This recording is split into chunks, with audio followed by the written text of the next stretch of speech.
एंटेलेबल math YouTube channel पर आप सभी का बहुत बहुत स्वागत है। दोस्तों आज की इस वीडियो में हम लोग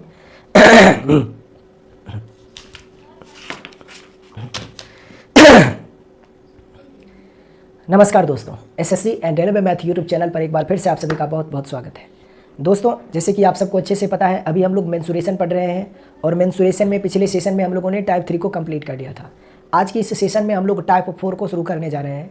तो चलिए सेशन को शुरू करते हैं टाइप 4 के पहले सवाल से।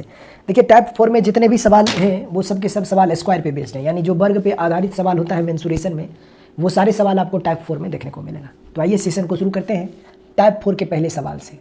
देखिएगा टाइप 4 का पहला सवाल क्वेश्चन नंबर 139। ये टाइप 4 का पहला सवाल है, क्वेश्चन नंबर 139। सवाल में दिया गया है उस वर्ग का परिमाप ज्ञात कीजिए जिसका क्षेत्रफल 8 सेंटीमीटर और 16 सेंटीमीटर विकर्णों वाले एक समचतुर्भुज के क्षेत्रफल के बराबर है। यानी एक वर्ग का जो क्षेत्रफल है वह समचतुर्भुज के क्षेत्रफल के बराबर है। तो हमसे पूछा जा रहा है वर्ग का परिमाप कितना होगा, जबकि समचतुर्भुज के दोनों विकर्णों की लंबाई हमें दे रखा है। तो आसानी से पता कर सकते हैं। सबसे पहले आप निकाल दीजिए समचतुर्भुज का क्षेत्रफल, और समचतुर्भुज का क्षेत्रफल वर्ग के क्षेत्रफल के बराबर होगा। तो वहाँ से वर्ग की भुजा की लंबाई मिल जाएगी, तो वहाँ से हम लोग उस वर्ग का परिमाप भी निकाल लेंगे। आप सबको अच्छे से पता होगा समचतुर्भुज पे बहुत सारे आधारित सवाल हम लोगों ने पीछे सॉल्व किया है। तो वहाँ पर हम लोगों ने पढ़ा है कि समचतुर्भुज का क्षेत्रफल होता है 1/2 गुने दोनों विकर्णों का गुणनफल। तो इस सवाल में दिया गया है समचतुर्भुज के दोनों विकर्णों की लंबाई, एक विकर्ण की लंबाई जो है वह 8 सेंटीमीटर है एंड दूसरे विकर्ण की लंबाई जो है, दूसरे विकर्ण की जो लंबाई है वह 16 सेंटीमीटर है, यानी कि 16 सेंटीमीटर है। तो बताइए इस समचतुर्भुज का क्षेत्रफल कितना होगा। तो आप सब कहोगे कि हम सबको अच्छे से पता है कि समचतुर्भुज का क्षेत्रफल होता है 1/2 गुने दोनों विकर्णों का गुणनफल, 1/2 गुने दोनों विकर्णों का गुणनफल। तो समचतुर्भुज का क्षेत्रफल इतना। अब इस समचतुर्भुज का जो क्षेत्रफल है वह वर्ग के क्षेत्रफल के बराबर है। तो आप सबको अच्छे से पता होगा कि वर्ग की भुजा की लंबाई अगर a है तो उस वर्ग का क्षेत्रफल हो जाएगा a², इतना हो जाएगा। तो ये वर्ग का क्षेत्रफल और ये समचतुर्भुज का क्षेत्रफल दोनों आपस में बराबर है, ऐसा सवाल में दिया गया है। तो यहाँ से जब आप इसे सॉल्व करोगे तो आपको क्या मिलेगा, वर्ग की भुजा की लंबाई मिलेगा। यहाँ से a² बराबर 64 है, तो a की वैल्यू जो होगा वह 8 सेंटीमीटर के इक्वल होगा।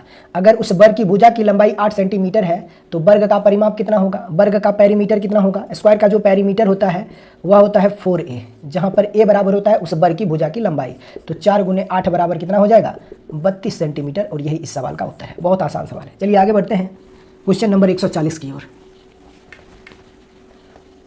क्वेश्चन नंबर 140 को देखिएगा। क्वेश्चन नंबर 140 को देखिएगा। सवाल में दिया गया है कि एक वर्ग का परिमाप 56 सेंटीमीटर लंबाई और 42 सेंटीमीटर चौड़ाई वाले एक आयत के परिमाप के बराबर है।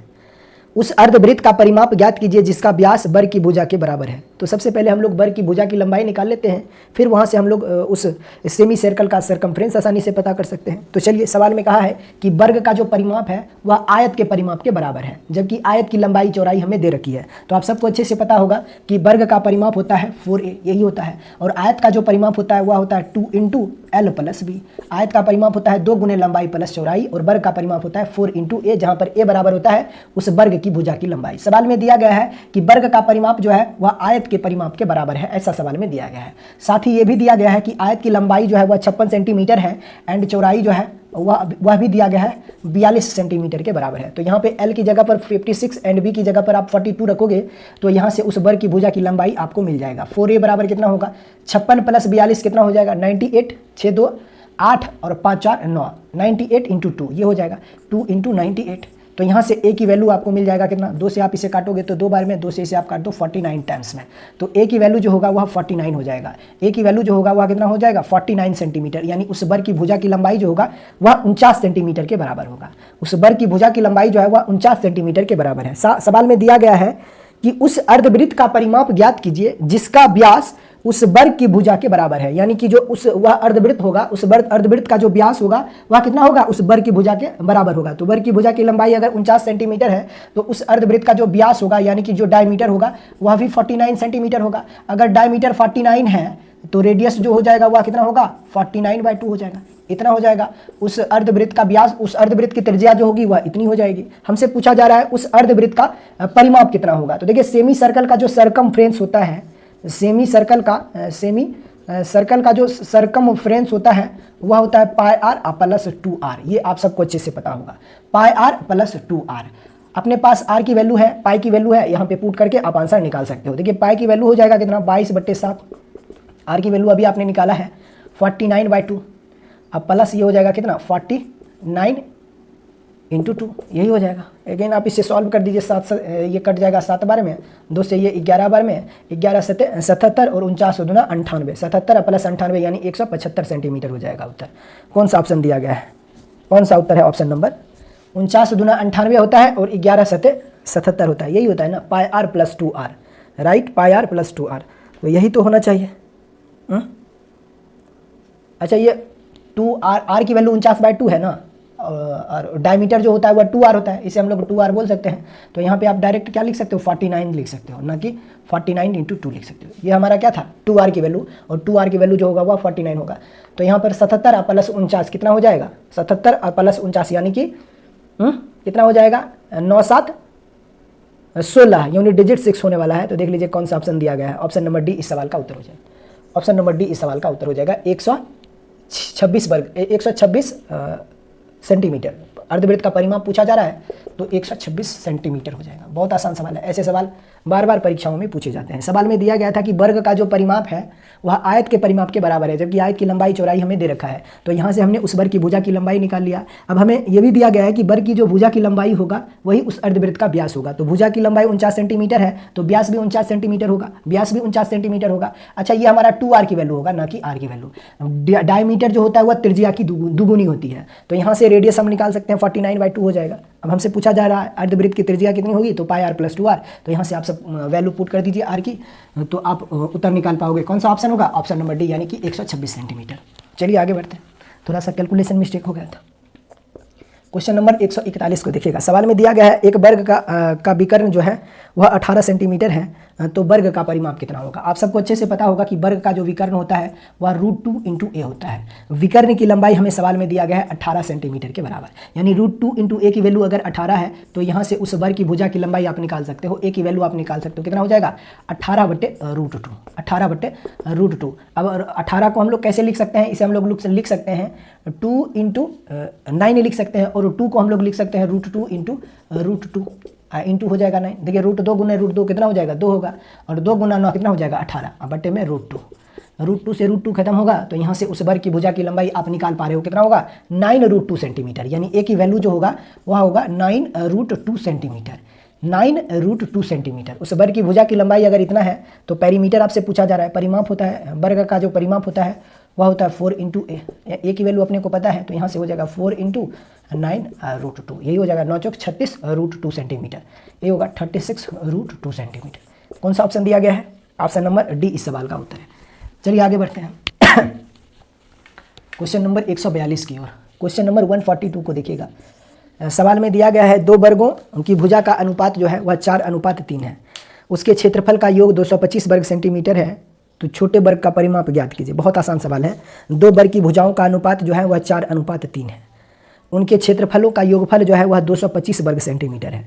तो हमसे पूछा जा रहा है छोटे वर्ग का परिमाप कितना होगा। दो वर्ग है जिसकी भुजाओं का अनुपात 4:3 है। एक वर्ग की भुजा की लंबाई को मैं a मान लेता हूँ। एक वर्ग की भुजा की लंबाई यानी जो बड़ा वाला वर्ग होगा उसकी प्रत्येक भुजा की लंबाई मैं कैपिटल A ले लेता हूँ, और प्रत्येक छोटे वाले वर्ग की भुजा की लंबाई को मैं स्मॉल a ले लेता हूँ। तो सवाल में दिया गया है कि इन दोनों वर्गों की भुजा का अनुपात जो है वह 4:3 है। अगर भुजा का अनुपात 4:3 है तो आप हमें ये बताइए, अगर मैं ये निकालना चाहता हूँ कि दोनों वर्गों के क्षेत्रफल का अनुपात क्या होगा, तो आप कहोगे सबसे पहले आप क्या कीजिए कि यहाँ पे कोई कोफिशिएंट वैल्यू ले लीजिए कांस्टेंट। तो मैं क्या करता हूँ कि मैं ले लेता हूँ कि जो सबसे बड़ी वाली वर्ग होगी उस वर्ग की भुजा की लंबाई अगर 4x है तो छोटी वाली वर्ग की प्रत्येक भुजा की लंबाई जो होगा वह 3x होगा। अब बड़ी वाली वर्ग की भुजा की लंबाई 4x है तो बड़ी वर्ग का क्षेत्रफल जो हो जाएगा वह 16x² हो जाएगा, इतना हो जाएगा। छोटी वाली वर्ग की भुजा की लंबाई अगर 3x है तो इसका क्षेत्रफल हो जाएगा 9x², क्योंकि हम सबको अच्छे से पता है वर्ग का क्षेत्रफल होता है भुजा का स्क्वायर। तो बड़े वाले वर्ग का क्षेत्रफल इतना, छोटे वाले वर्ग का क्षेत्रफल इतना। अब सवाल में दिया गया है इन दोनों वर्गों के क्षेत्रफल का योगफल जो है वह 225 वर्ग सेंटीमीटर है। यहाँ पर देखिए इन दोनों वर्गों के योगफल जो हो रहा है वह कितना हो रहा है, तो 16 + 9 कितना हो जाता है 25, यानी कि यहाँ पर इन दोनों वर्गों का योगफल जो हो रहा है वह हो रहा है 25x²। इन दोनों वर्गों का योगफल इतना हो रहा है, लेकिन वास्तव में इन दोनों वर्गों के कुल योगफल जो है, इन दोनों वर्गों के क्षेत्रफल का जो कुल योगफल है वह सवाल में दिया गया है 225 वर्ग सेंटीमीटर के बराबर। ये अपने को सवाल में दिया गया है। तो यहाँ से आप x की वैल्यू निकाल दीजिए, x की वैल्यू निकाल दीजिए तो हम लोग इस छोटे वाले वर्ग का परिमाप निकाल सकते हैं। एक्स की वैल्यू आप निकालिए, कैसे निकालोगे? देखो 25 से अगर आप काटते हो तो कितने बार में ये कटेगा? 25 अट्ठे 200 होता है, 25 नमा 225 होता है। अगर एक्स स्क्वायर आपका एक्स स्क्वायर अगर 9 है तो एक्स की वैल्यू जो होगा वह 3 सेंटीमीटर हो जाएगा। ठीक है, एक्स की वैल्यू अगर 3 है, एक्स की वैल्यू अगर 3 है, 3 सेंटीमीटर मत लीजिए, अगर एक्स की वैल्यू हमारा 3 है तो बताइए छोटे वाले वर्ग की परिमाप कितना होगा? तो सबसे पहले छोटे वाले वर्ग की प्रत्येक भुजा की लंबाई निकाल दीजिए। एक्स की वैल्यू यहाँ पे 3 आप रखोगे तो छोटे वाले प्रत्येक वर्ग की भुजा की लंबाई जो होगा वह कितना होगा? 9 सेंटीमीटर होगा। अगर छोटे वाले प्रत्येक वर्ग की भुजा की लंबाई 9 सेंटीमीटर है तो इसका परिमाप कितना हो जाएगा? तो इसका परिमाप हो जाएगा 9 गुने 4, यही होगा, क्योंकि वर्ग का परिमाप होता है 4 इंटू ए। यहाँ पर ए की लंबाई जो है वह कितना है? 9 है, तो इसका पेरीमीटर हो जाएगा 36 सेंटीमीटर और यही सवाल का उत्तर होगा। यदि हमसे पूछता बताइए कि बड़े वाले वर्ग का परिमाप कितना होगा, तो सबसे पहले एक्स की वैल्यू यहाँ पे रखेंगे तो ये हमारा होगा 12, यानी बड़ा वाला जो वर्ग है इस वर्ग की प्रत्येक भुजा की लंबाई 12 सेंटीमीटर होगा और इसका पेरीमीटर जो हो जाएगा वह कितना हो जाएगा? 4 इंटू वर्ग की एक भुजा, तो वर्ग की प्रत्येक भुजा आपस में बराबर होती है, तो बड़े वाले वर्ग का परिमाप जो हो जाता है वह 48 सेंटीमीटर हो जाता है। लेकिन हमसे ये नहीं पूछा है, हमसे पूछा जा रहा है छोटे वाले वर्ग का परिमाप कितना होगा, तो ऑप्शन नंबर ए इस सवाल का उत्तर होगा 36 सेंटीमीटर। चलिए आगे बढ़ते हैं क्वेश्चन नंबर 43 की ओर। 143 को देखिएगा, क्वेश्चन नंबर 143 को देखिएगा। सवाल में दिया गया है कि उस वर्ग की प्रत्येक भुजा की लंबाई ज्ञात कीजिए जिसके प्रत्येक विकर्ण का माप 10 सेंटीमीटर है। ये सब सवाल बताने लायक है नहीं, बट ऐसे सवाल परीक्षाओं में पूछे जाते हैं। आप सबको अच्छे से पता होगा कि वर्ग का परिमाप, वर्ग का जो विकर्ण होता है वह होता है a इंटू √2 या फिर √2 इंटू ए, आप ऐसे बोल सकते हो इसे। अब सवाल में दिया गया है कि वर्ग के विकर्ण की लंबाई जो है वह 10 सेंटीमीटर के बराबर है। अच्छा, एक बात मैं आपको बताना चाहूँगा कि वर्ग के दोनों विकर्ण की लंबाई आपस में समान होती है, ये बात आप सबको अच्छे से पता होगा। अब अगर वर्ग के विकर्ण की लंबाई 10 सेंटीमीटर है, मतलब a √2 की वैल्यू 10 है, तो यहाँ से उस वर्ग की भुजा की लंबाई आप निकाल सकते हो 10/√2 होगा। तो यहाँ से हम कह सकते हैं कि 5/√2 सेंटीमीटर होगा। उस वर्ग की भुजा की लंबाई जो होगा वह 5√2 सेंटीमीटर होगा। तो हमसे पूछा जा रहा है क्या? हमसे यही तो पूछा जा रहा है कि वर्ग की भुजा की लंबाई कितना होगा? 5√2 centimetre. Option number D, option number D इस सवाल का उत्तर होगा। हमें लग रहा था कि कहीं पेरीमीटर तो नहीं पूछ दिया। चलिए आगे बढ़ते हैं 144 की ओर। क्वेश्चन नंबर 144 को देखिएगा। सवाल में दिया गया है एक वर्गाकार मैदान के विकर्णता एक बार का निर्माण किया जाना है। यदि वर्गाकार मैदान का क्षेत्रफल 2 वर्ग किलोमीटर है तो बार की लंबाई कितना होगा, ये आपसे पूछा जा रहा है। एक वर्गाकार मैदान के विकर्णता एक बार का निर्माण किया जाता है। यदि वर्गाकार मैदान का क्षेत्रफल 2 वर्ग किलोमीटर है तो बार की लंबाई कितनी होगी, यानी कि जो विकर्ण पर एक बार लगाया गया है उस बार की लंबाई क्या होगी, आप हमें बताइए। ठीक है, देखिए सवाल में बोला गया है कि एक वर्गाकार विकर्ण है इस तरीके से। अब इस वर्ग के विकर्ण पर एक बार लगाया गया है, तो चलिए मैं यहाँ से एक डायगोनल खींच देता हूँ। आप सबको अच्छे से पता होगा कि वर्ग के दोनों विकर्ण की लंबाई आपस में समान होती है। वर्ग के दोनों विकर्णों की लंबाई आपस में समान होती है। सवाल में बोला गया है कि वर्ग का जो क्षेत्रफल है, इस वर्गाकार मैदान का जो क्षेत्रफल है वह 2 वर्ग किलोमीटर है। एक वर्गाकार मैदान के विकर्णता एक बार का निर्माण किया जाना है। यदि वर्गाकार मैदान का क्षेत्रफल 2 वर्ग किलोमीटर है तो बार की लंबाई कितनी होगी? बार की लंबाई कितनी होगी, यानी ये वाला जो विकर्ण है इसकी लेंथ हमसे सवाल में पूछा जा रहा है ना। बार की लंबाई कितनी होगी आप बताइए। एक बार का निर्माण किया जाता है, यदि वर्गाकार मैदान का क्षेत्रफल इतना वर्ग किलोमीटर है तो बार की लंबाई कितनी होगी, आप हमें बताइए। एक बात बताइए, सबसे पहले इस बार का क्षेत्रफल अगर 2 वर्ग किलोमीटर है, इस बार का चूंकि वर्गाकार है, वर्गाकार मैदान का क्षेत्रफल अगर 2 वर्ग किलोमीटर है तो हम सब जानते हैं कि वर्ग का क्षेत्रफल होता है भुजा का स्क्वायर। अगर a स्क्वायर बराबर 2 है तो a की वैल्यू जो होगा वह √2 सेंटीमीटर होगा, इसमें कोई दिक्कत नहीं। a की वैल्यू जो होगा वह √2 होगा, यानी इस वर्गाकार मैदान की प्रत्येक भुजा की लंबाई √2 सेंटीमीटर होगा। तो हमसे पूछा जा रहा है इस डायगोनल की लेंथ कितना होगा, ये विकर्ण की लंबाई कितना होगा। देखिए भाषा थोड़ा सा घुमा के दिया गया है, लेकिन इतना सोचने की जरूरत नहीं है। हमसे सवाल में सिर्फ ये पूछा जा रहा है कि इस डायगोनल की लेंथ कितना होगा, जबकि इसका क्षेत्रफल 2 वर्ग किलोमीटर है। तो अगर ये √2 है, आप सबको अच्छे से पता होगा चूंकि ये डायगोनल है, तो वर्ग का जो विकर्ण होता है, स्क्वायर का जो डायगोनल होता है वह कितना होता है, √2 इंटू ए होता है।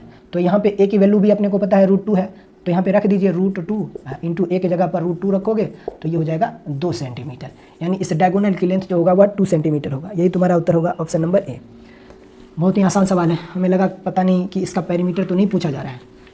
चलिए, क्षेत्रफल का अनुपात 16:9 है।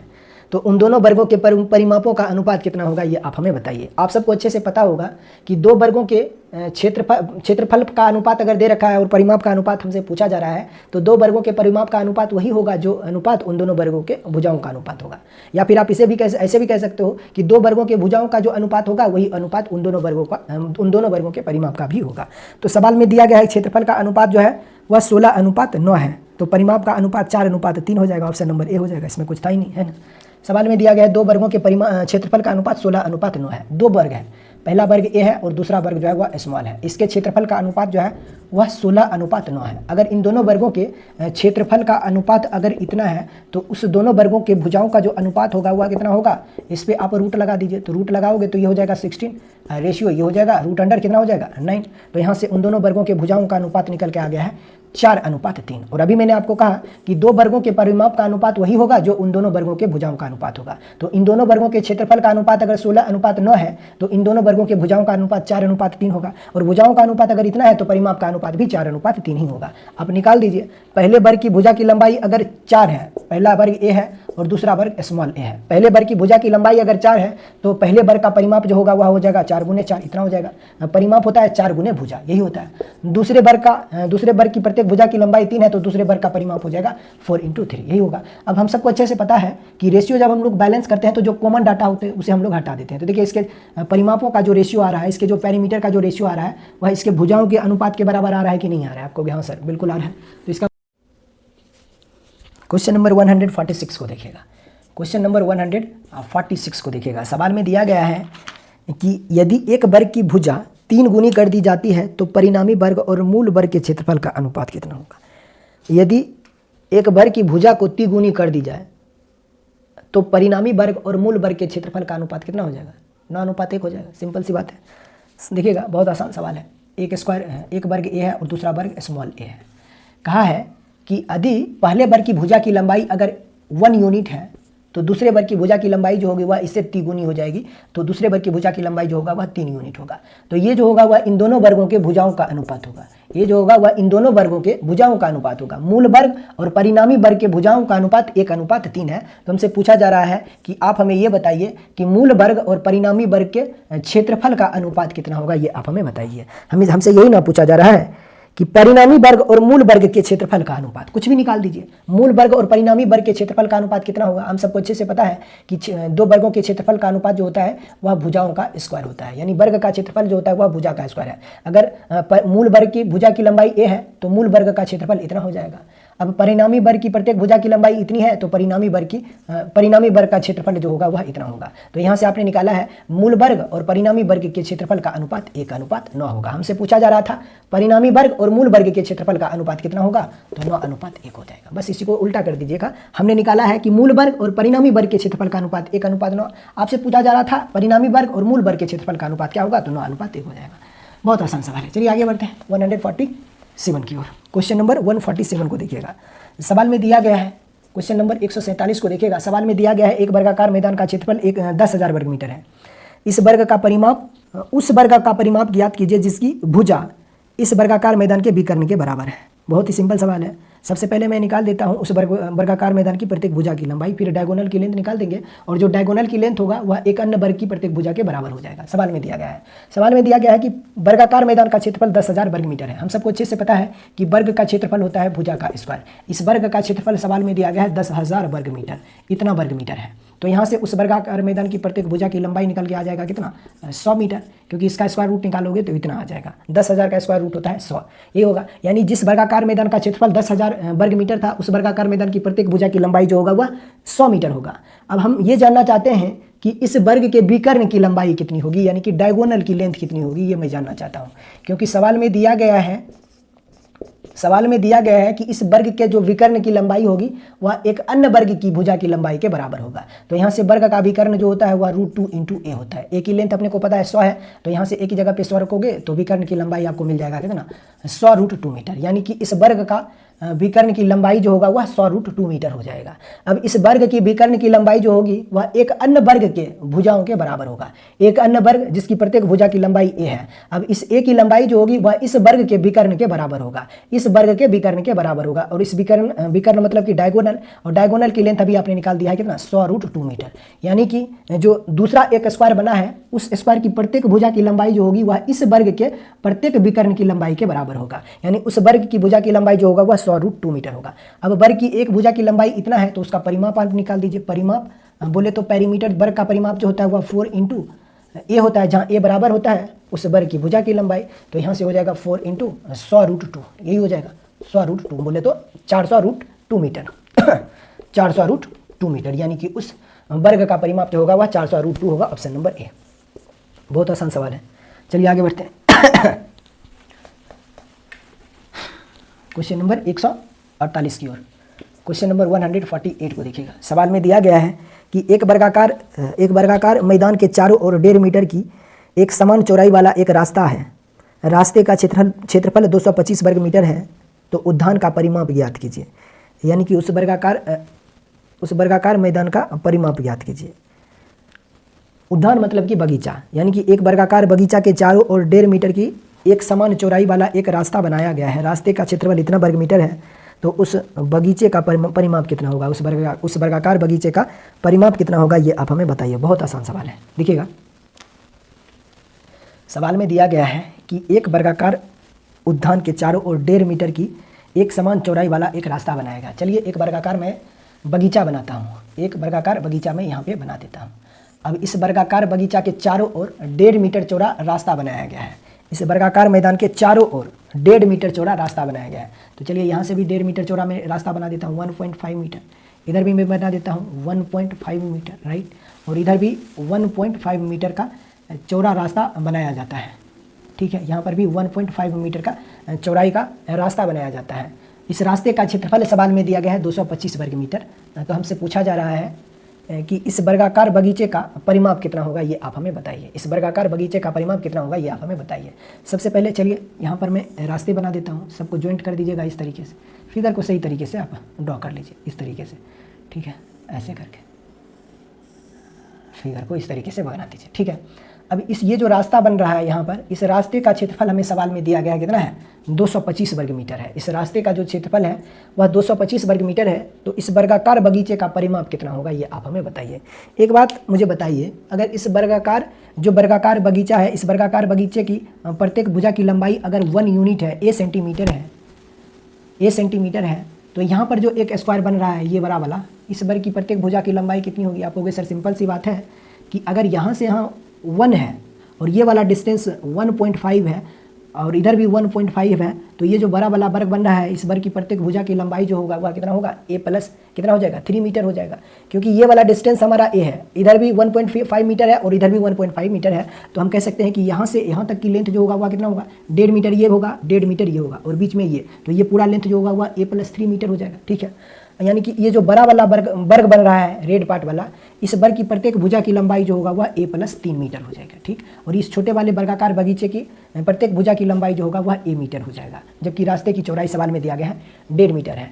तो यहाँ से हमें चाहिए क्या, इस रास्ते का क्षेत्रफल। रास्ते का क्षेत्रफल कैसे निकालेंगे, तो रास्ते का क्षेत्रफल होगा कि इस बड़े वाले वर्ग के क्षेत्रफल में से इस छोटे वाले वर्ग के क्षेत्रफल को माइनस कर दीजिएगा, तो इस रास्ते का क्षेत्रफल मिल जाएगा आपको।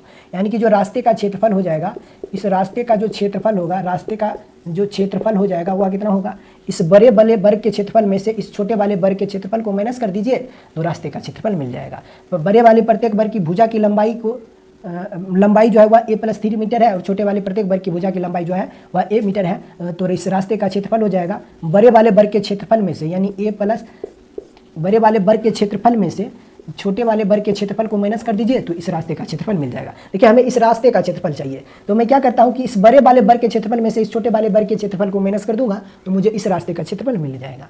अब इस बड़े वाले वर्ग की भुजा की लंबाई पता है, छोटे वाले वर्ग की भुजा की लंबाई पता है, तो रास्ते का क्षेत्रफल इतना होगा। और सवाल में दिया गया है इसी रास्ते का क्षेत्रफल जो है वह 225 वर्ग मीटर के बराबर है। तो यहाँ से आप इसे सॉल्व कर दीजिए या फिर a की वैल्यू आप आसानी से रख सकते हो। हमसे क्या पूछा था, हमसे पूछा था इस वर्गाकार बगीचा का परिमाप कितना होगा। तो सबसे पहले तो a की वैल्यू यहाँ से निकालना पड़ेगा। तो यहाँ से हो जाएगा a स्क्वायर प्लस 9 अब प्लस ये हो जाएगा a प्लस बी का होल स्क्वायर, ए स्क्वायर प्लस बी स्क्वायर अब प्लस 2ab यानी कि 6a माइनस ए स्क्वायर बराबर 225, यही हो जाएगा ए स्क्वायर माइनस ए स्क्वायर प्लस ए स्क्वायर कैंसिल, प्लस 9 उधर आके माइनस हो जाएगा। ये वाला डिस्टेंस, ये चीज़ें आपको दिखाई दे रहा है क्या? ये वाला शायद दिखाई दे रहा होगा, चेक कर लेते हैं थोड़ा सा। हाँ, शो हो रहा है, ठीक है। अब आप क्या करोगे कि 9 जब उधर जाएगा तो माइनस होगा, तो यहाँ से 6a की वैल्यू आपको मिलेगा कितना? ये हो जाएगा 216, ये हो जाएगा 216। जब ये प्लस का 9 इधर जाएगा तो ये माइनस हो जाएगा, तो ये हो जाएगा कितने का? 216 का हो जाएगा। तो यहाँ से a की वैल्यू आप निकाल दीजिए, डायरेक्ट 6 से कट जाएगा, कितने बार में? 36 बार में ना, 6 3 18 3 6 6 36, यानी कि ये जो छोटा वाला वर्गाकार बगीचा है, ये जो छोटा वर्गाकार बगीचा है, इस वर्गाकार बगीचे की प्रत्येक भुजा की लंबाई जो होगा वह 36 मीटर होगा। तो इस वर्गाकार बगीचे का परिमाप कितना होगा? तो परिमाप जो होता है वह 4 गुने बर की एक भुजा होता है। बर की एक भुजा की लंबाई 36 है, तो इस वर्गाकार बगीचे का परिमाप जो होगा वह हो जाएगा 144 मीटर। ये इस सवाल का उत्तर होना चाहिए। देखिए कौन सा ऑप्शन दिया गया है? ऑप्शन नंबर ए इस सवाल का उत्तर है। बहुत आसान सवाल है, बहुत आसान सवाल है। बस चीज़ें थोड़ी सी पहली बार ये सवाल हम लोगों ने अभी सॉल्व किया है, तो चीज़ों को मैंने थोड़ा सा डिटेल में एक्सप्लेन किया है, बाकी इतना करने की कोई ज़रूरत नहीं है। आप एक बात बताइए मुझे, ये वाला डिस्टेंस 1.5 मीटर है और इधर भी 1.5 मीटर बढ़ेगा, तो ये जो बड़ा वाला स्क्वायर बनेगा, इस बड़े वाले वर्ग की प्रत्येक भुजा की लंबाई a प्लस 3 हो जाएगा। यहाँ से यहाँ तक a था, ये a था, इधर भी 1.5 बढ़ा है, इधर भी 1.5 बढ़ा है, तो ये पूरा हो जाएगा कितना? 1.5 प्लस 1.5 यानी कि 3 हो जाएगा। तो ये पूरा डिस्टेंस a प्लस 3 होगा। ये वाला डिस्टेंस a है, हमें चाहिए इस रास्ते का क्षेत्रफल। तो इस बड़े वाले वर्ग के क्षेत्रफल में से इस छोटे वाले वर्ग के क्षेत्रफल को माइनस कर दीजिए, तो रास्ते का क्षेत्रफल मिल जाएगा। रास्ते का क्षेत्रफल सवाल में दे ही रखा था 225, तो यहाँ से हमने इस वर्गाकार बगीचे की प्रत्येक भुजा की लंबाई निकाल दिया है 36 मीटर। अब a की वैल्यू, इस वर्गाकार बगीचे की प्रत्येक भुजा की लंबाई 36 मीटर है, तो इसका इस वर्गाकार बगीचे का परिमाप जो होगा वह कितना होगा? तो चूंकि बगीचा वर्गाकार है तो परिमाप होगा 4 गुने बर की एक भुजा, तो 144 मीटर हमने उत्तर निकाल दिया। अगर हमसे ये इन पांचों वर्गों के क्षेत्रफल का जो योग होगा वह एक अन्य वर्ग के क्षेत्रफल के बराबर होगा, तो उस वर्ग का परिमाप कितना होगा ये आप हमें बताइए। बेहद आसान सवाल है। आप क्या कीजिए, सबसे पहले इन पांचों वर्गों के भुजा निकाल दीजिए, स्क्वायर की साइड की लेंथ निकाल दीजिए इन पांचों स्क्वायर का, एंड वहाँ से उन सब के स्क्वायर का सम हम लोग निकाल देंगे। तो जो इसके स्क्वायर का जो सम होगा वह एक परफेक्ट स्क्वायर नंबर बनाएगा, तो वहाँ से हमें एक वर्ग की भुजा की लंबाई मिल जाएगा, तो पेरीमीटर हम लोग आसानी से पता कर सकते हैं। 5 गो स्क्वायर है, 5 वर्ग है, पहला वर्ग है, दूसरा वर्ग है, तीसरा वर्ग है, चौथा वर्ग है एंड 5वां वर्ग है। पांचों वर्गों का परिमाप सवाल में दिया गया है, कितना है? 24 है, 32 है एंड 60 है, क्या 40 है, ये 76 है एंड ये हमारा कितना है? 80 है। ये सवाल में दिया गया। 5वां वर्ग का परिमाप जो है वह 80 है। तो मैं क्या करता हूँ कि इन पांचों वर्गों के भुजाओं का अनुपात निकाल लेता हूँ, इसके साइड का लेंथ में निकाल देता हूँ। अगर पेरीमीटर इतना रहा होगा, किसी भी वर्ग का परिमाप होता है 4a, यही होता है। अब 4a जहाँ पर a बराबर होता है उस वर्ग की प्रत्येक भुजा की लंबाई, अगर 4a बराबर 24 है तो उस वर्ग की भुजा की लंबाई जो रहा होगा वह 6 सेंटीमीटर रहा होगा। जिस वर्ग का परिमाप 24 सेंटीमीटर होगा उस वर्ग की भुजा की लंबाई 6 सेंटीमीटर होगा। जिस वर्ग का परिमाप 32 सेंटीमीटर होगा उस वर्ग की प्रत्येक भुजा की लंबाई 8 सेंटीमीटर होगा। जिस वर्ग का परिमाप 40 सेंटीमीटर होगा उस वर्ग की प्रत्येक भुजा की लंबाई 10 सेंटीमीटर होगा। जिस वर्ग का परिमाप 76 सेंटीमीटर होगा उस वर्ग की प्रत्येक भुजा की लंबाई जो होगा वह 19 सेंटीमीटर होगा। क्यों होगा? 19 चौका 76, 10 चौका 40, 8 चौका 32, 6 चौका 24। प्रत्येक वर्ग का परिमाप होता है 4 इंटू ए। अगर 4a बराबर 40 है तो a बराबर 10, 4a बराबर 76 है तो a बराबर 90, उसी तरह से 4a बराबर 80 है तो a बराबर 20 होगा। यानी कि जिस वर्ग का परिमाप 80 सेंटीमीटर होगा उस वर्ग की प्रत्येक भुजा की लंबाई जो होगा वह 80 सेंटीमीटर होगा। अब सवाल में दिया गया है, अगेन सवाल में दिया गया है कि इस पांचों वर्गों के भुजा आपने निकाल दिया है। अब इन पांचों वर्गों के क्षेत्रफल का जो योगफल होगा वह एक अन्य वर्ग के क्षेत्रफल के बराबर होगा। तो एक बात मुझे बताइए, अगर 5 वर्ग आपने बनाया है जिसकी प्रत्येक भुजा की लंबाई 6, 8, 10, 19 और 20 सेंटीमीटर है, इस पांचों वर्गों के क्षेत्रफल का जो योग होगा वह एक अन्य वर्ग बनाएगा। यानी इस पांचों वर्गों के क्षेत्रफल का जो योग होगा वह एक अन्य वर्ग बना रहा है और उस वर्ग का परिमाप कितना होगा ये हम निकालना चाहते हैं। तो यहाँ से इसके स्क्वायर का सम निकाल दीजिए। यानी जो इन पांचों वर्गों के क्षेत्रफल का योगफल होगा, इन पांचों वर्गों के क्षेत्रफल के योगफल से जो वर्ग बनेगा उस वर्ग का क्षेत्रफल m स्क्वायर है। तो m स्क्वायर की वैल्यू कितना हो जाएगा? 6 का स्क्वायर 36, 8 का स्क्वायर 64, 10 का स्क्वायर 100, 19 का स्क्वायर 361 और 20 का स्क्वायर हो जाएगा कितना? 400। यही हो जाएगा इन पांचों वर्गों के क्षेत्रफल के योगफल। इन पांचों वर्गों के क्षेत्रफल के योगफल से एक वर्ग बनाया जा रहा है, तो उस वर्ग का जो योगफल होगा, उस वर्ग का जो क्षेत्रफल होगा वह इन पांचों वर्गों के क्षेत्रफल के योगफल के बराबर होगा, ऐसा सवाल में दिया गया है। तो यहाँ से m स्क्वायर बराबर अगर इतना है, इन सब को आप क्या कीजिए? ऐड कर लीजिए। इन सब को आप क्या कीजिए? अब आपस में ऐड कर लीजिए, सबको आपस में इस तरीके से जोड़ लीजिए। इस तरीके से सबको आपस में जोड़ लीजिए। तो एम स्क्वायर बराबर इतना है, तो यहाँ से एम की वैल्यू आप आसानी से निकाल सकते हो। एम बराबर कितना हो जाएगा, एम बराबर होगा इतना। सबको जब जोड़ोगे तो यहाँ से होगा 36 प्लस, देखिए एम स्क्वायर बराबर इतना है, अगर आप एम की वैल्यू निकालना चाहते हो तो ये स्क्वायर इस पर रूट चढ़ा देगा, तो एम बराबर होगा 36 plus 64 plus 100 plus 361 and plus 400 हो जाएगा, राइट। कोई दिक्कत नहीं होना चाहिए। अब यहाँ से m की वैल्यू जो छठा वर्ग बनेगा इन पांचों वर्गों के क्षेत्रफल के योगफल के मिलने से उस छठे वर्ग की प्रत्येक भुजा की लंबाई m होगा और m की लेंथ हम लोग यहाँ से निकालने जा रहे हैं। सबको जब आप जोड़ोगे तो देखिए 36 प्लस 64 कितना होता है, 100 होता है। 100 प्लस 100 200 हो जाएगा, 200 प्लस 361 561 होगा, और 561 प्लस 400 यानी कि 961 हो जाएगा। कितना होगा, 961 होगा। अगर m की वैल्यू √961 है तो यहाँ से m की वैल्यू निकल के आ जाएगा कितना, 961 का जो वर्गमूल होता है वह 31 होता है कि नहीं। √961 का मान जो होता है वह 31 होता है। यानी इसका मतलब ये हुआ कि इन पांचों वर्गों के क्षेत्रफल के योगफल से जो आप एक छठा वर्ग बना रहे हो उस वर्ग की प्रत्येक भुजा की लंबाई 31 सेंटीमीटर होगा। तो उसका परिमाप हमसे पूछा जा रहा है, तो परिमाप जो होता है वह 4 गुने वर्ग की एक भुजा होता है। जहाँ पर a बराबर 31 है तो यहाँ पे 31 रख दीजिए। ये कितना हो जाएगा, 130 चौका होता है 120, तो ये हो जाएगा 124 सेंटीमीटर। 124 सेंटीमीटर। देख लीजिए कौन सा उत्तर है, ऑप्शन नंबर सी इस सवाल का उत्तर है। ऑप्शन नंबर सी इस सवाल का उत्तर है। मैंने प्रयास किया है कि सवाल को आसान से आसान भाषा में बताया जाए। देखिए सवाल में दिया गया था 5 गो वर्ग था, 5 गो वर्ग था और इन पांचों वर्ग का परिमाप सवाल में दिया गया था 24, 32, 40, 76, 80। अगर पांचों वर्गों का परिमाप इतना है तो इन पांचों वर्गों की भुजा की लंबाई जो होगा वह इतना होगा। परिमाप जो होता है वह होता है 4 × a। जिस वर्ग का परिमाप 24 होगा उसकी भुजा की लंबाई 6, जिस वर्ग का परिमाप 32 उसकी भुजा की लंबाई 8, इसका परिमाप 40 है तो भुजा इतना, परिमाप 76 है तो भुजा 19, परिमाप 80 है तो भुजा की लंबाई 20 है। अब इन पांचों वर्गों की भुजा की लंबाई हमने निकाल दिया 6, 8, 10, 19, 20। आगे सवाल में कहा था कि इन पांचों वर्गों के क्षेत्रफल का योगफल से एक छठा वर्ग बनाया जाता है, यानी इन पांचों वर्गों के क्षेत्रफल का जो योगफल होगा, इन पांचों वर्गों के क्षेत्रफल का जो योगफल होगा वह एक छठा वर्ग बनाएगा। तो उस छठे वर्ग का परिमाप कितना होगा ये आप हमें बताइए। तो मैंने मान लिया कि वो जो छठा वर्ग बनेगा इन पांचों वर्गों के क्षेत्रफल के योग से उसका क्षेत्रफल m स्क्वायर होगा। तो अगर m स्क्वायर बराबर इतना है तो m की वैल्यू जो होगा वह इतना होगा। स्क्वायर जब इधर आएगा तो इस पर रूट चढ़ाएगा, तो m की वैल्यू जो होगा वह इतना होगा। तो यहाँ से उस छठे वर्ग की प्रत्येक भुजा की लंबाई हमने निकाल दिया है 31 सेंटीमीटर। अगर छठे वर्ग की प्रत्येक भुजा की लंबाई 31 है तो उस छठे वर्ग का परिमाप जो होगा वह 4 × 31 हो जाएगा। तो यहाँ से उस छठे वर्ग की प्रत्येक भुजा की लंबाई हमने निकाल दिया है 124 सेंटीमीटर। बहुत आसान सवाल था। चलिए आगे बढ़ते हैं क्वेश्चन नंबर 150 की ओर। यदि किसी वर्ग की एक भुजा 1/10 मीटर है, यदि किसी वर्ग की भुजा 1/10 मीटर है तो 4 मीटर भुजा वाले एक वर्ग के अंदर ऐसे कितने वर्ग रखे जा सकते हैं ये आप हमें बताइए। बहुत आसान सवाल है। देखिएगा, मान लीजिए एक ऐसा स्क्वायर बनाया गया है, एक ऐसा वर्ग बनाया गया है जिस वर्ग की प्रत्येक भुजा की लंबाई जो है वह 4 मीटर है। इस वर्ग की प्रत्येक भुजा की लंबाई जो है वह 4 मीटर है।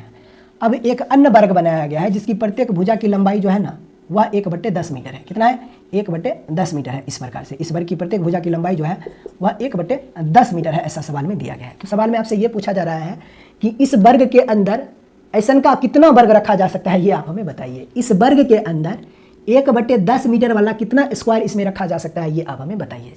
4 मीटर भुजा वाले वर्ग के अंदर 1/10 मीटर भुजा वाला कितना वर्ग रखा जा सकता है ये आप हमें बताइए। जब भी ऐसे सवाल पूछे जाएंगे तो आपको कुछ नहीं करना है, बड़े वर्ग के क्षेत्रफल को छोटे वर्ग के क्षेत्रफल से भाग कर दीजिएगा तो इस वर्ग के अंदर रखे जाने वाले वर्गाकार इस वर्गों की कुल संख्या निकल के आ जाएगी। यानी इस वर्ग के अंदर आप ऐसा का छोटा वाला वर्ग रखना चाहते हो तो आप ये जानना चाहते हो कि इस 4 मीटर भुजा वाले वर्ग के अंदर 1/10 मीटर वाले कितने वर्ग रखे जा सकते हैं। तो वर्गों की जो संख्या होगी, वर्गों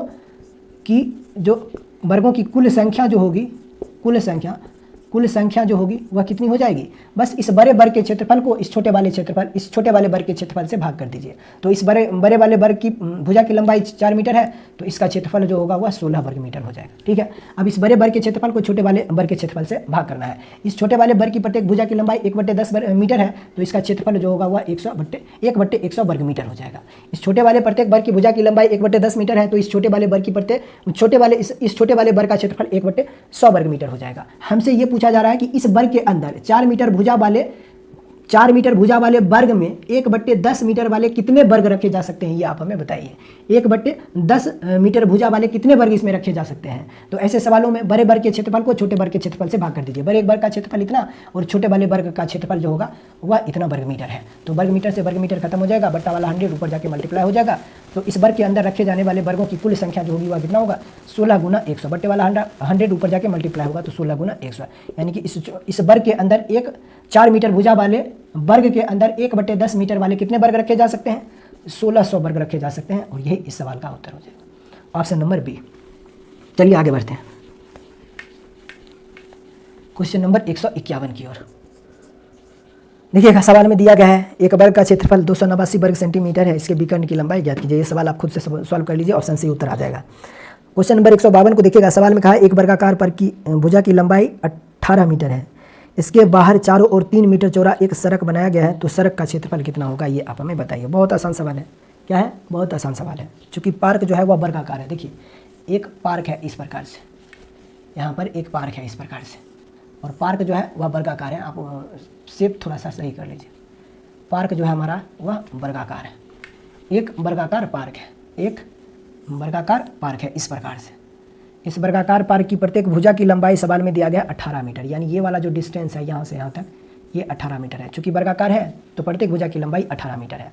सवाल में बोला गया है कि इसके बाहर चारों ओर 3 मीटर चौड़ा एक सड़क बनाया गया है, इसके चारों ओर से, यानी इधर भी 3 मीटर बढ़ा दीजिए, इधर भी 3 मीटर बढ़ा दीजिए, इधर भी 3 मीटर बढ़ा दीजिए, ऊपर भी 3 मीटर और ऊपर भी 3 मीटर बढ़ा दीजिए। तो इस प्रकार से जो एक चौड़ा सड़क बनेगा उस सड़क का क्षेत्रफल कितना होगा ये हमसे सवाल में पूछा जा रहा है। प्रत्येक दिशा में 3 मीटर इस प्रकार से बढ़ाया जाता है, तो यहाँ पर जो ये सड़क बन रहा है इस सड़क का क्षेत्रफल कितना होगा ये आप हमें बताइए। देखिए प्रत्येक जगह ये वाला जो डिस्टेंस है ये भी 3 मीटर है, ये वाला जो डिस्टेंस है यह भी 3 मीटर है। ये सवाल में दिया गया है कि इस वर्गाकार पार्क के चारों ओर 3 मीटर चौड़ाई का एक सड़क बनाया जाता है। ये देखिए ये हमारा सड़क है, ये हमारा सड़क है, ये सब सड़क है। इन सड़कों का क्षेत्रफल कितना होगा ये आप हमें बताइए। बहुत आसान है, हमें निकालना है इस सड़क का क्षेत्रफल। तो कैसे निकलेगा? बड़े वर्ग के क्षेत्रफल में से इस छोटे वाले वर्ग का क्षेत्रफल माइनस कर दीजिए, इस छोटे वाले वर्ग के क्षेत्रफल को माइनस कर दीजिए इस बड़े वाले वर्ग के क्षेत्रफल में से। ध्यान दीजिएगा इस बड़े वाले वर्ग का क्षेत्रफल मतलब कि ये जो रेड पार्ट वाला स्क्वायर आपको दिख रहा होगा ना, इस रेड ये जो रेड पार्ट वाला स्क्वायर दिख रहा होगा, इस बड़े वर्ग के क्षेत्रफल में से इस छोटे वाले वर्ग के क्षेत्रफल को माइनस करेंगे तो इस रास्ते का क्षेत्रफल हमें मिल जाएगा।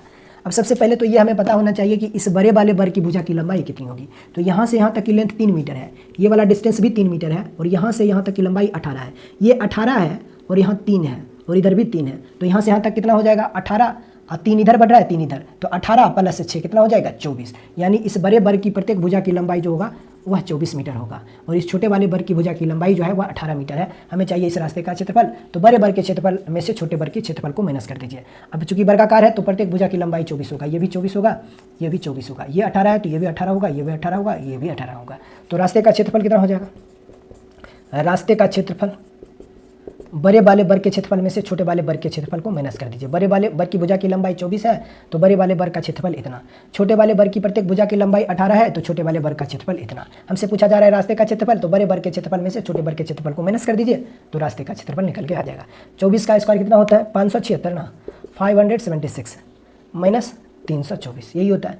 इसको जब आप माइनस करोगे तो उत्तर आपको मिल जाएगा। 6 में से 4 घटेगा कितना हो जाएगा 2, 7 में से 2 घटेगा कितना हो जाएगा 5, और 5 में से 3 घटेगा 252 वर्ग मीटर, कितना हो जाएगा 252 square metre. Option number C इस सवाल का उत्तर है, ऑप्शन नंबर सी इस सवाल का उत्तर है। बहुत आसान सवाल है, ऐसे सवाल परीक्षा में पूछे जाते रहते हैं। आगे बढ़ते हैं क्वेश्चन नंबर 153 की ओर। कहा है एक वर्गाकार मैदान का क्षेत्रफल 7200 वर्ग मीटर है, इस वर्गाकार मैदान के विकर्णता, एक वर्गाकार मैदान का क्षेत्रफल इतना 7200 वर्ग मीटर है और 4 किलोमीटर प्रति घंटे की नियत चाल से चल रही एक साइकिल द्वारा इस मैदान को विकर्णता पार करने में कितना समय लगेगा। सबसे पहले तो डायगोनल की लेंथ निकाल दीजिए, फिर हम लोग समय निकाल लेंगे। 153 है ना, 153 एक ऐसे करके वर्गाकार मैदान है। इस वर्गाकार मैदान का क्षेत्रफल सवाल में दिया गया है। प्रत्येक भुजा की लंबाई ए है तो इसका क्षेत्रफल ए स्क्वायर। इस वर्गाकार मैदान का क्षेत्रफल जो है वो सवाल में दिया गया है कितना है 7200 वर्ग मीटर। अगर किसी वर्ग का क्षेत्रफल 7200 वर्ग मीटर है तो बताइए उस वर्ग की प्रत्येक भुजा की लंबाई जो होगा वह कितना होगा। आप हमें ये बताइए कि 7200 का जो स्क्वायर रूट होता है वह कितना होता है, ये आप हमें बताइए। देखिए ये सारी चीज़ें अगर आपको पता है कि हम लोग स्क्वायर रूट कैसे निकालते हैं जल्दी में, अगर ये चीज़ें आपको पता है तो ऐसे सवालों को चुटकियों में सॉल्व कर पाओगे। अगर ए स्क्वायर बराबर इतना है तो ए की वैल्यू जो होता है वह 60√2 होता है। यानी कि जिस वर्ग का क्षेत्रफल 7200 वर्ग मीटर है उस वर्ग की प्रत्येक भुजा की लंबाई जो होगा वह होगा 60√2 मीटर। अब इस वर्ग की प्रत्येक भुजा की लंबाई आपने निकाल दिया है कितना 60√2 मीटर। 60√2 मीटर। इस वर्ग की प्रत्येक भुजा की लंबाई अगर 60√2 मीटर है तो इस वर्ग के विकर्ण की लंबाई कितनी होगी, ये आप हमें बताइए। तो आपको सर सिंपल सी बात है, विकर्ण जो होता है, वर्ग का जो विकर्ण होता है, स्क्वायर का जो डायगोनल होता है वह होता है a × √2। अब a की वैल्यू अपने को पता है 60 × √2 है, तो यहाँ पे a की जगह पे आप रख दीजिए 60√2 × √2। तो ये निकल के आ जाएगा कितना, √2 × √2, तो 60 × 2 यानी कि 120 मीटर। 120 मीटर यानी इस वर्ग की विकर्ण की लंबाई जो होगा वह 120 मीटर होगा। तो सवाल में ये बोला गया है कि इस 120 मीटर की दूरी को कोई व्यक्ति 4 किलोमीटर प्रति घंटे की रफ्तार से चलना चाहे तो कितना समय में पार कर जाएगा। इस 120 मीटर की दूरी को कोई व्यक्ति यहाँ से 4 किलोमीटर प्रति घंटा की रफ्तार से चले तो यहाँ पर कितना समय में पहुँच जाएगा, ये आप हमें बताइए। यही हमसे पूछा जा रहा है ना। तो सिंपल सी बात है, यहाँ पे स्पीड जो दे रखा है वह किलोमीटर प्रति घंटा में दे रखा है और डिस्टेंस आपका मीटर में है।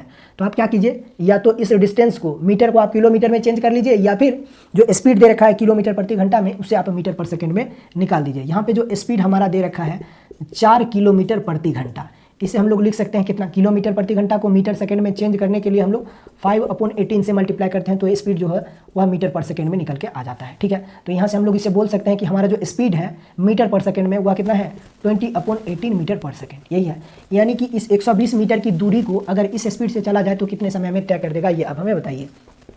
समय बराबर क्या होता है, समय बराबर होता है दूरी बटे चाल। तो दूरी कितना है, 120 मीटर है। टाइम कितना है, स्पीड क्या है, तो 20/18। 18 ऊपर में जाके क्या होगा, मल्टीप्लाई हो जाएगा, तो ये हो जाएगा कितना, सेकंड में आ जाएगा, क्योंकि मीटर ऊपर से भी नीचे से भी ये कट जाएगा। तो 0 से 0 खत्म हो जाएगा, 2 से ये कट जाएगा कितने बार में, 6 बार में। 18 छक कितना होता है, 18 छक 108 सेकेंड, यही होता है। 18 × 5 = 90, 18 छक 108 सेकेंड। 108 सेकेंड यानी कि इस यहाँ से यहाँ तक की दूरी को तय करने में कुल कितना समय लगेगा, 108 सेकेंड लगेगा, और यही सवाल का उत्तर है। अब देखिए ऑप्शन जो दिए गए हैं, ऑप्शन को तो आप एलिमिनेट आसानी से कर सकते हो। 3 ऑप्शन तो हो ही नहीं सकता, option A, option B, option C कभी नहीं हो सकता है। एक ही ऑप्शन बचा है, ऑप्शन नंबर डी, और यही तुम्हारा उत्तर हो सकता है। क्वेश्चन नंबर 154 को देखिएगा। सवाल में दिया गया है कि एक कमरे के फर्श की लंबाई 3 मीटर और चौड़ाई 1 मीटर 50 सेंटीमीटर है। इस फर्श पर लगाए जा सकने वाले अधिकतम संभव आकार के वर्गाकार पत्थरों की संख्या ज्ञात कीजिए। यानी कोई रूम का कमरा है जो कि आयताकार है, लंबाई चौड़ाई सवाल में दिया गया है। उस कमरे में आप या तो टाइल्स लगाना चाहते हो या फिर मार्बल लगाना चाहते हो। मान लीजिए टाइल्स ही लगाना है। अब जो टाइल्स आप लगाना चाहते हो उस कमरे में, उस टाइल्स का जो शेप होगा वह वर्गाकार होगा, जबकि रूम जो है, रूम का जो शेप है वह आयताकार है, लेकिन उस रूम में आप स्क्वायर के शेप में टाइल्स लगाना चाहते हो। तो टाइल्स की कुल संख्या कितनी होगी, कितने टाइल्स लगाए जा सकते हैं उस कमरे में। ऐसा सवाल आपसे जब भी पूछा जाता है तो हम लोग क्या करते हैं कि कमरे के कुल क्षेत्रफल को एक टाइल्स के क्षेत्रफल से भाग कर देते हैं, तो उस कमरे में लगने वाले टाइल्सों की कुल संख्या निकल के आ जाती है। अब दूसरा सवाल आपके दिमाग में आएगा कि सर कमरे के क्षेत्रफल तो हम लोग निकाल सकते हैं क्योंकि लंबाई चौड़ाई हमें दे रखा है, टाइल्स का क्षेत्रफल हम लोग कैसे निकालेंगे ऐसे सवाल में। तो देखिए टाइल्स का क्षेत्रफल भी आसानी से निकाल सकते हो। सवाल में ये दे रखा है हमें कि उस कमरे में जो आप वर्गाकार टाइल्स लगाना चाहते हो उस टाइल्स की टाइल्स का जो शेप होगा वह स्क्वायर के शेप में होगा, लेकिन बड़ा से बड़ा होगा। यानी किसी कमरे में आप बड़ा से बड़ा वर्गाकार टाइल्स लगाना चाहते हो और कमरा जो है वह आयताकार है, लंबाई चौड़ाई दिया गया है, तो कितना वर्गाकार टाइल्स उसमें अधिकतम आकार का लगाया जा सकता है ये आप हमें बताइए। तो देखिए उस टाइल्स की भुजा की जो लंबाई होती है, उस बड़े से बड़े टाइल्स की भुजा की जो लंबाई होती है, चूंकि टाइल्स जो है वह वर्गाकार है, तो उस वर्गाकार टाइल्स की भुजा की जो लंबाई होगी वह उस आयत के यानी कि उस कमरे के लंबाई और चौड़ाई का HCF होगा। यानी कि जो रूम के कमरे का लंबाई और चौड़ाई का HCF होगा वही उस वर्गाकार वही उस कमरे के अंदर लगने वाले टाइल्स की भुजा की लंबाई होगा। ये बात आपको ध्यान रखना है। अब देखिए सवाल आपने समझ लिया है, तो देखिए चुटकियों में हम लोग सवालों को सॉल्व कर देंगे। सवाल में दिया गया है, देखिएगा, इस फर्श पर लगाए जा सकने वाले अधिकतम आकार के वर्गाकार पत्थरों की संख्या कितनी होगी। तो हम अभी मैंने आपको कहा कि रूम जो है वह आयताकार है, रूम की लंबाई सवाल में दिया गया है कितना है, 3 मीटर है, 3 मीटर है, और चौड़ाई जो है वह 1 मीटर 50 सेंटीमीटर है। अच्छा मैं क्या करता हूँ कि यूनिट सेम कर लेता हूँ सबको, यानी कि लंबाई को भी उस आयत की, रूम के कमरे की लंबाई को भी सेंटीमीटर में ले लेते हैं और चौड़ाई को भी सेंटीमीटर में। 3 मीटर यानी कि 300 सेंटीमीटर, यानी कि रूम की लंबाई 300 सेंटीमीटर है और चौड़ाई जो है वह 1 मीटर 50 सेंटीमीटर यानी कि 150 सेंटीमीटर है। यानी एक आयताकार रूम का कमरा है जिसकी लंबाई इतनी है और चौड़ाई 150 सेंटीमीटर है। इस रूम में टाइल्स लगाना है और टाइल्स जो लगाना है वह वर्गाकार शेप का लगाना है। और ध्यान रहे कि बड़ा से बड़ा टाइल्स आप लगाना है, आपको बड़ा से बड़ा टाइल्स लगाना है। तो इस बड़े से बड़े टाइल्स की भुजा की लंबाई कितनी होगी आप हमें बताइए। तो उस बड़े से बड़े टाइल्स की भुजा की जो लंबाई होगी, यानी कि पत्थरों जो इसमें टाइल्स आप लगाना चाहते हो टाइल्स की भुजा की जो लंबाई होगी, ध्यान रहे कि टाइल्स जो है वह वर्गाकार है, तो टाइल्स की भुजा की लंबाई जो होगा वह इस आयत की लंबाई और चौड़ाई का HCF होगा। आयत की लंबाई और चौड़ाई का HCF जो होगा वह उस कमरे के अंदर लगने वाले टाइल्स की भुजा की लंबाई को दर्शाएगा। तो 300 और 150 का HCF कितना होगा ये आप हमें बताइए। HCF 350 और 150 का HCF जो होगा वह 50 सेंटीमीटर होगा। कितना होगा? 50 सेंटीमीटर होगा, यानी 50 ही वह बड़ी से बड़ी संख्या है। अच्छा 50 नहीं होगा, 150 सेंटीमीटर होगा। 300 और 150 का HCF 150 सेंटीमीटर होगा, यानी 150 ही वह बड़ी से बड़ी संख्या है जो इसको भी डिवाइड कर रहा है और इसको भी डिवाइड कर रहा है। तो इसका मतलब ये हुआ कि जिस रूम की लंबाई 300 सेंटीमीटर और चौड़ाई 150 सेंटीमीटर है, उस रूम के अंदर जो वर्गाकार आप टाइल्स लगा रहे हो, उस टाइल्स की भुजा की लंबाई जो होगी वह 150 सेंटीमीटर होगी। अब टाइल्स की भुजा की लंबाई आपके पास है, आयताकार भुजा की लंबाई यानी जो रूम का कमरा है उस कमरे की लंबाई और चौड़ाई आपके पास है, तो टाइल्स की कुल संख्या निकाल दीजिए। तो कुल संख्या जो हो जाएगा, टाइल्स की जो कुल संख्या होगी, टाइल्स की कुल संख्या जो होगी वह कितनी हो जाएगी? आयत के यानी रूम के क्षेत्रफल को एक टाइल्स के क्षेत्रफल से भाग कर दीजिए। तो रूम जो है वह आयताकार है, तो रूम का क्षेत्रफल होगा लंबाई गुने चौड़ाई, तो रूम का क्षेत्रफल इतना वर्ग सेंटीमीटर। रूम के क्षेत्रफल को एक टाइल्स के क्षेत्रफल से भाग कर दीजिए। तो टाइल्स की प्रत्येक भुजा की लंबाई 150 सेंटीमीटर है और टाइल्स जो है वह वर्गाकार है, तो वर्ग का क्षेत्रफल होता है भुजा का स्क्वायर, यानी कि भुजा का स्क्वायर। प्रत्येक भुजा की लंबाई 150 है, तो इसे या तो 150 का स्क्वायर लिख दीजिए या फिर 150 गुने 150 कर दीजिए। वर्ग सेंटीमीटर से वर्ग सेंटीमीटर ऊपर से कैंसिल हो जाएगा। तो छोटे वाले टाइल्स का क्षेत्रफल इतना और रूम का कुल क्षेत्रफल इतना, तो रूम के कुल क्षेत्रफल को एक टाइल्स के क्षेत्रफल से आप भाग कर दोगे तो इस रूम के अंदर लगने वाले टाइल्सों की कुल संख्या निकल के आ जाएगी इतनी। 150 से 150 खत्म हो जाएगा और इससे आप काटोगे तो कितने बार में ये कट जाएगा? 2, यानी टाइल्स की कुल संख्या कितनी हो जाएगी? 2 टाइल्स की कुल संख्या 2 हो जाएगा। यानी 300 सेंटीमीटर लंबाई और 150 सेंटीमीटर चौड़ाई वाले एक रूम के कमरे में 150 सेंटीमीटर वर्गाकार भुजा वाले कितने टाइल्स लगाए जा सकते हैं? 2 टाइल्स लगाए जा सकते हैं, और यही सवाल का उत्तर है, ऑप्शन नंबर ए। मैंने प्रयास किया है सवाल को अच्छे से अच्छे भाषा में आपको समझाने का, फिर भी अगर आप समझ नहीं पा रहे हो तो चीज़ों को स्किप करके देखिए। ऐसे सवालों में वीडियो को हमें देखना पड़ता है, चीज़ों को स्किप करके मत देखिए, स्टेप बाय स्टेप कीजिए। और वैसे भी आप खुद इमेजिन कीजिए ना कि किसी कमरे में आप बड़ा से बड़ा कुछ भी रखना चाहते हो, तो उसकी जो भुजा की लंबाई होती है वह उस रूम की लंबाई और चौड़ाई का HCF होता है। ये बात ध्यान रखना है। क्वेश्चन नंबर 155 की ओर चलते हैं। देखिएगा सवाल में दिया गया है कि एक क्वेश्चन नंबर 155 को देखिएगा, सवाल में दिया गया है एक वर्ग के विकर्ण की लंबाई 20 सेंटीमीटर। क्या हाँ 155 को देखिएगा, सवाल में दिया गया है एक वर्ग के विकर्ण की लंबाई 20 सेंटीमीटर है, तो उस वर्ग का परिमाप कितना होगा? अगर √2 × a बराबर 20 सेंटीमीटर है तो उस वर्ग की प्रत्येक भुजा की लंबाई 10 √2 सेंटीमीटर होगा, तो पेरीमीटर कितना हो जाएगा? 40 √2 सेंटीमीटर। ऑप्शन नंबर ए इस सवाल का उत्तर होगा। आगे बढ़ते हैं क्वेश्चन नंबर 156 की ओर। क्वेश्चन नंबर 156 को देखिएगा, सवाल में दिया गया है एक वर्गाकार क्षेत्र में बार लगाने के लिए मनीष 48 खंभे गाड़ता है। यदि 2 खंभों के बीच की दूरी 5 मीटर है तो इस प्रकार निर्मित वर्ग का क्षेत्रफल कितना होगा? अच्छा, ये जो 48 खंभा लगाता है वह उस वर्गाकार जो भी वर्गाकार क्षेत्र है उसकी सभी भुजाओं पर उसकी पेरीमीटर पे लगा रहा है। कुल मिलाकर 48 खंभे, और इन 48 खंभों में प्रत्येक 2 खंभों के बीच की दूरी 5 मीटर है, तो 48 खंभों के बीच की जो कुल दूरी होगी वह उस वर्गाकार क्षेत्र का परिमाप हो जाएगा, है कि नहीं? देखिए एक वर्गाकार क्षेत्र है इस प्रकार से, और इस वर्गाकार क्षेत्र के चारों भुजाओं पर कुल 48 खंभे लगाना है, यानी इस प्रकार से एक खंभा यहाँ, एक खंभा यहाँ, एक खंभा यहाँ, एक खंभा यहाँ, एक खंभा यहाँ, और इस प्रकार से कुल इस पर 48 खंभे लगाए गए हैं। कितने खंभे लगाए गए हैं? 48 खंभे, और प्रत्येक 2 खंभों के बीच की जो दूरी है वह 5 मीटर है, ये सवाल में दिया गया है। तो अगर 2 खंभों के बीच की दूरी कुल 5 मीटर है और इस वर्गाकार क्षेत्र के सभी भुजाओं पर यानी चारों भुजाओं पर कुल 48 खंभे हैं, 2 खंभों के बीच की दूरी जो है वह 5 मीटर है, तो 48 खंभों के बीच की कुल जो दूरी होगी वह इस वर्ग के परिमाप को रिप्रेजेंट करेगा। अगर इस वर्ग के प्रत्येक भुजा पर कुल 48 खंभे लगाए गए हैं और प्रत्येक 2 खंभों के बीच की दूरी 5 मीटर है, तो 48 खंभों के बीच की कुल दूरी जो होगी वह इस वर्ग के परिमाप को रिप्रेजेंट करेगा।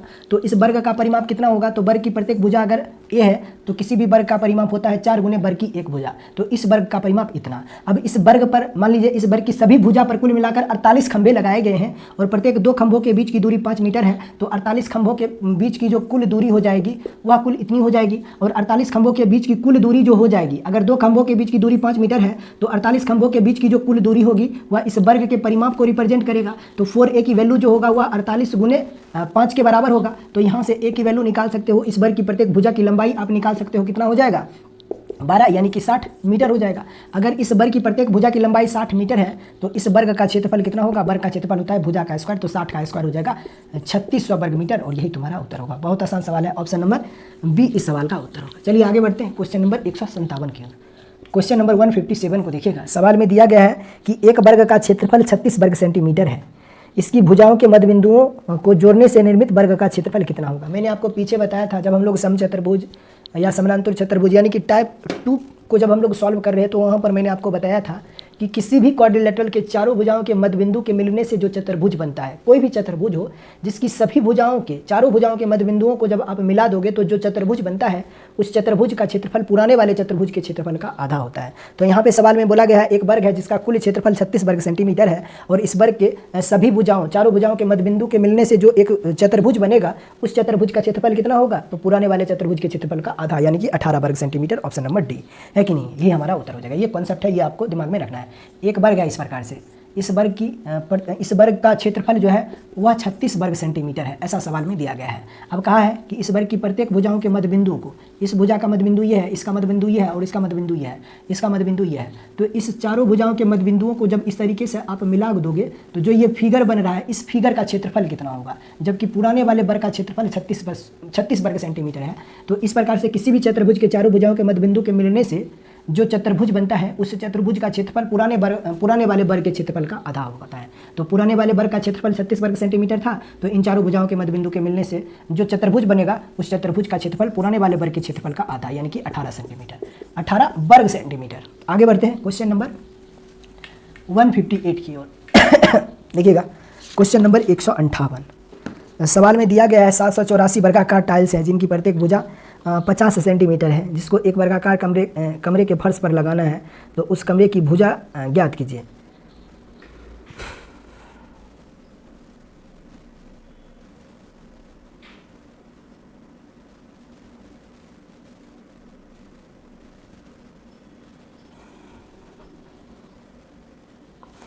देखिएगा क्वेश्चन नंबर 158 को देखिएगा। सवाल में दिया गया है कि 784 वर्गाकार टाइल्स हैं जिसकी प्रत्येक भुजा की लंबाई 50 सेंटीमीटर है, जिसको कि एक वर्गाकार कमरे के फर्श पर लगाना है, तो उस कमरे की भुजा की लंबाई कितनी होगी। एक बात मुझे बताइए आप कि इन 784 वर्गाकार टाइल्स का जो कुल क्षेत्रफल का योगफल होगा वह उस वर्ग के कमरे के क्षेत्रफल के बराबर होगा, इसमें कोई दिक्कत नहीं होना चाहिए। अब चूंकि कमरा जो है वह वर्गाकार है, कमरा जो है क्वेश्चन नंबर क्या है 158, कमरा जो है वह वर्गाकार है, तो वर्ग का क्षेत्रफल होता है भुजा का स्क्वायर ए स्क्वायर। अब इस ए स्क्वायर का मान कैसे हम लोग निकालते हैं वो देखिए। 784 वर्गाकार टाइल्स है और टाइल्स की प्रत्येक भुजा की लंबाई जो है वह 50 सेंटीमीटर है। टाइल्स की प्रत्येक भुजा की लंबाई जो है वह 50 सेंटीमीटर है, तो एक टाइल्स का जो क्षेत्रफल हो जाएगा वह इतना वर्ग सेंटीमीटर है।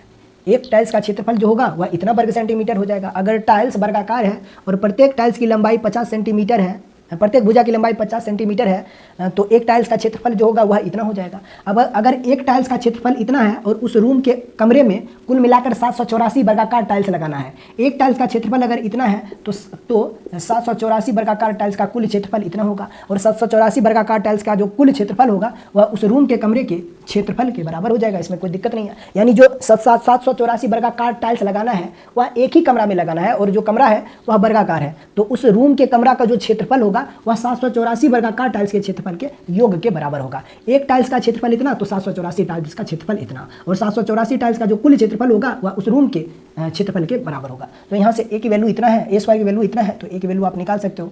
250 में से 150 बाहर निकल के आ जाएगा। 784 जो होता है वह किसका स्क्वायर होता है ये बताइए। कितना होता है 28 का स्क्वायर, 28 का स्क्वायर होता है, 28 का स्क्वायर होता है 784, तो एक 28 बाहर निकल के आ जाएगा, तो इतना हो जाएगा। यानी उस रूम के कमरे की भुजा की लंबाई जो होगा वह इतना सेंटीमीटर हो जाएगा। उस रूम के कमरे की भुजा की लंबाई जो होगा वह इतना सेंटीमीटर हो जाएगा। तो हमसे पूछा क्या है ये आप हमें बताइए, हमसे पूछा क्या है ये आप हमें बताइए, हमसे पूछा क्या है ये आप हमें बताइए। हमसे यही पूछा है कि उस रूम के कमरे की प्रत्येक भुजा की लंबाई कितना होगा, तो इतना सेंटीमीटर होगा। यहाँ पर जो चीज़ें निकल के आया है ये सेंटीमीटर में आया है, लेकिन ऑप्शन में जो दिया गया है वह मीटर में है। तो मीटर में चेंज करने के लिए आपको क्या करना होगा, 100 से डिवाइड करना होगा, 100 से डिवाइड करना होगा। और 100 से जब आप डिवाइड करोगे तो कितना निकल के आ जाएगा, ये आप हमें बताइए। 100 से जब आप इसे डिवाइड करोगे, चूँकि सेंटीमीटर को मीटर में चेंज करने के लिए 100 से डिवाइड करना होता है, ठीक है। तो ये इतना मीटर होगा, 50 दूना 100, 2 से ये कट जाएगा, कितने बार में, 14 मीटर ये होगा। यानी उस रूम के कमरे की प्रत्येक भुजा की लंबाई जो होगा वह 14 मीटर होगा। ये उत्तर हो जाएगा। कौन सा ऑप्शन दिया गया, ऑप्शन नंबर डी। चलिए आज का सेशन यहीं तक रखते हैं, फिर मिलते हैं नेक्स्ट सेशन में, तब तक के लिए बाय बाय।